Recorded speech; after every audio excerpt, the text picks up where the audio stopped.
আপনারা স্পষ্টভাবেই দেখেছেন, আমরা একটা রাজনৈতিক দল হিসেবে যখন আবেদন করি নিবন্ধনের জন্য, তখন তো আমরা আমাদের জায়গা থেকে সকল আইনগত বিষয় যাচাই বাছাই করেই পরামর্শ নিয়ে তারপরে আবেদন করেছি। আমরা তো দেখেছি শাপলা প্রতীকে কোনো আইনগত বাধা নেই। দুইটা জায়গা নিয়ে কথা হচ্ছিল যে এটা কি জাতীয় প্রতীক কিনা, না এটা তো জাতীয় প্রতীকের একটা অংশ।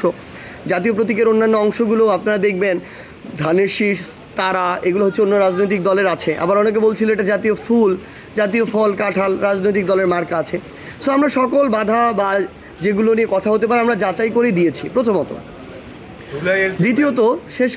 দ্বিতীয়ত এখানে যখন আমাদেরকে বলা হচ্ছে কিছুদিন আগে নির্বাচন কমিশনের পক্ষ থেকে যে এই মার্কা তারা তালিকাভুক্ত করে নাই, তো তালিকাভুক্ত কি আমরা করব? এই দায়িত্বকে আমাদের?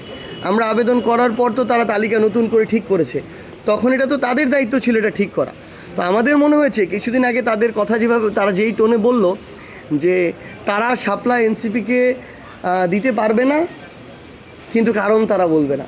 খুবই প্যাথেটিক একটা স্বাধীন সাংবিধানিক প্রতিষ্ঠান অভ্যুত্থান পরবর্তী বাংলাদেশে এভাবে স্বেচ্ছাচারিতামূলক হয় আচরণ করছে, না হয় এটা তারা কারো চাপে পড়ে আমাদের সাথে এই বৈষম্য করছে। সো এটা তো আমরা কোনোদিনও মানব না, এটা হতেও দিব না।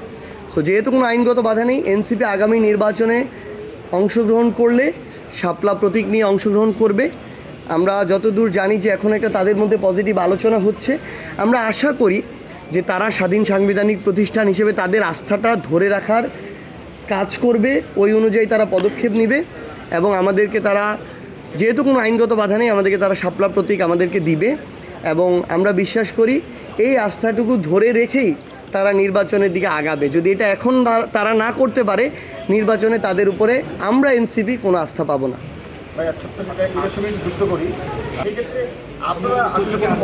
না, এটা নিয়ে আমরা কথা বলেছি এর আগেও।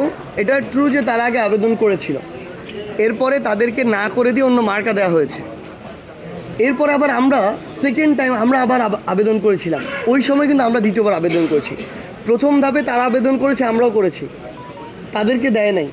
আমাদেরকেও ওই সময় তারা বিভিন্ন ধরনের এক্সকিউজ দেখাচ্ছিল। দ্বিতীয় ধাপে যখন তারা ওইটা নিয়ে আরোভাবে কথা বললো না, তখন কিন্তু আমরা সাথে সাথে আবেদন করলাম, তখন আমরা আবার প্রথম অবস্থায় চলে গেলাম।